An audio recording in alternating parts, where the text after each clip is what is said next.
Assalamualaikum warahmatullahi wabarakatuh. Yang saya hormati pimpinan dan seluruh anggota Komisi 3, perwakilan dari Paguyuban Lendir, dari Polri, PPATK, OJK, dan LPSK. Sebelumnya kami ucapkan terima kasih kepada rekan-rekan Paguyuban Lendir yang telah datang ke sini untuk mengutarakan permasalahannya, dan terima kasih masih mempercayakan institusi kita untuk melaksanakan proses yang Bapak sampaikan. Saya pribadi. Oke, pembukaannya masih formal, tapi coba kita perhatikan poin tentang masing aset. Anggota DPR di sini masih menaruh harapan besar pada Polri dan JK, tapi kita tunggu sampai dengar fakta berikutnya karena suasana akan berubah drastis. Masih terpercaya dan yakin kepada institusi kita bahwa semuanya akan mampu diatasi oleh Polri, OJK, PPATK, dan LPSK.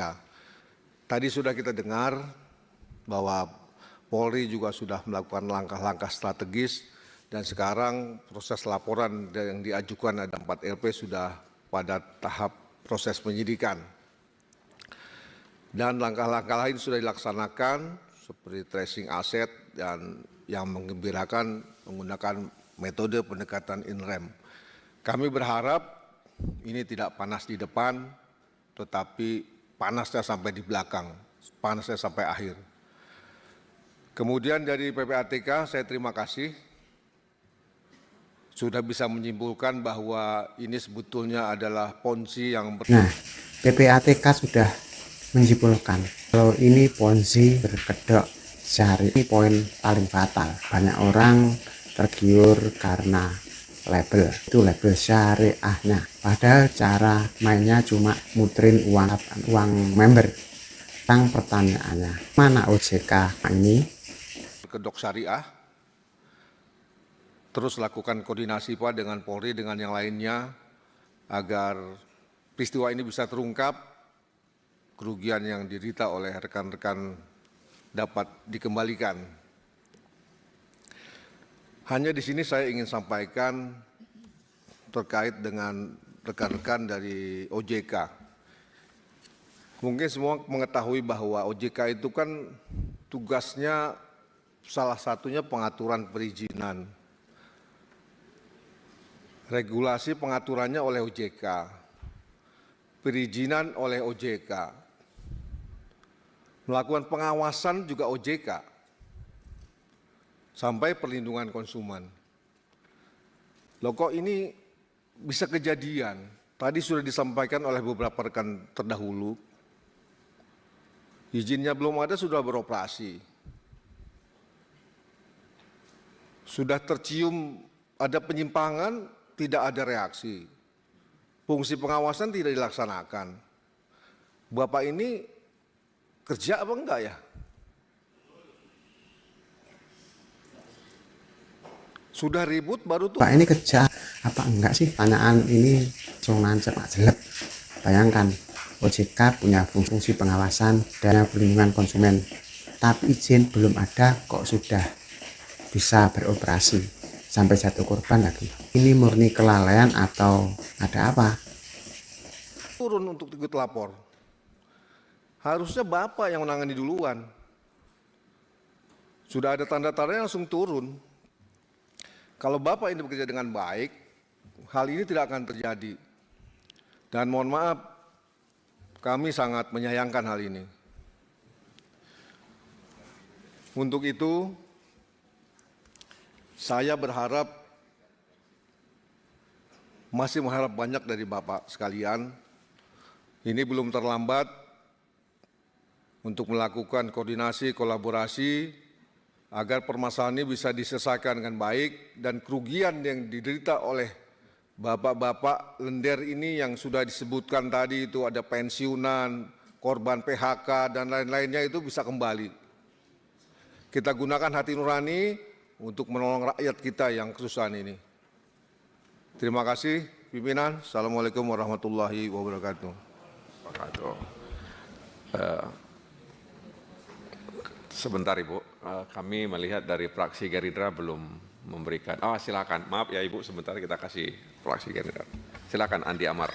Baik, terima kasih pimpinan dan seluruh anggota Komisi 3 yang kami hormati. Rekan-rekan dari lembaga masing-masing kami tidak sebutkan satu persatu. Dalam kasus ini mungkin kami tidak banyak mengulang, sudah banyak yang disampaikan oleh rekan-rekan kami di Komisi 3. Tapi yang kami highlight adalah permintaan korban pasti cuma satu. Bagaimana dana dikembalikan, diberi jaminan kepastian pengembaliannya, dan juga kepastian tenggat waktu kapan pengembaliannya. Nah, maka dari itu kami berharap kepada PPATK, OJK, dari kepolisian, dari Tipideksus, dan juga LPSK bagaimana bekerja sama mendata, karena tadi saya lihat perputaran uang, data perputaran uang ini agak beda-beda, bervariasi. Ada yang 1,4 triliun, ada yang 2,4 triliun, lalu di PPATK bagaimana dana keluar, dana masuk 7,6, keluar 6,4. Akhirnya ada ketimpangan data mungkin di situ. Ya, bagaimana teman-teman dari setiap lembaga berkoordinasi. Ternyata datanya juga berantakan. Antar lembaga beda-beda. Angkanya ada 1,4 sampai 7,6 T. Kalau datanya saja nggak sinkron, gimana mau balikin uang korban dengan cepat? Ini yang bikin rakyat makin bingung. Berkoordinasi, berkolaborasi dengan baik supaya ini bisa diselesaikan. Ya, jangan sampai ada malah cekcok di antar lembaga atau salah data antar lembaga menyebabkan korban-korban malah yang tidak terurusi hanya gara-gara kesalahan data atau kurangnya data dan lain-lain. Jadi kami harap langkah-langkah pasti Pak dari setiap lembaga, teman-teman, kami berharap ada langkah-langkah pasti.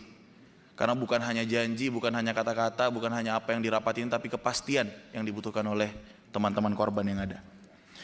Lalu kami khususkan kepada teman-teman OJK, minta maaf Pak, mohon jangan sampai ada pembiaran seperti ini lagi.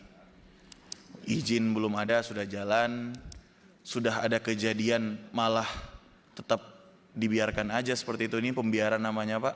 Apalagi tadi sampai ada WTP-nya, ya kan? Ini bagaimana? Lalu apalagi kalau sudah ada label dalam pengawasan khusus. Saya kalau tadi Ibu Kristi bilang tanggal 14 Januari, ya kita cek hari ini pun sekarang pun masih berjalan Pak websitenya. Saya tadi hampir mendaftar, coba-coba mau daftar juga tadi. Saya buka di sini. Ya, jadi mohon kalau memang sudah dalam pengawasan khusus harusnya sudah ada peringatan. Bagaimana mungkin Pak ini dibikin sistem untuk. Poin dari Andi Amar tadi keren banget. Harusnya kalau website dalam pengawasan khusus ada warning gede di situ biar orang nggak daftar. Nah, ini malah websitenya kelihatan normal dan promosi terus kok. Simpulannya kita nggak bisa 100% percaya pada label. Pengawasan kalau kita nggak sendiri ya hati-hati saja kalau mau investasi. Cukup sampai di sini dulu. Jangan lupa like dan share, juga subscribe, komen seperti apa pendapat kalian. Oke, terima kasih.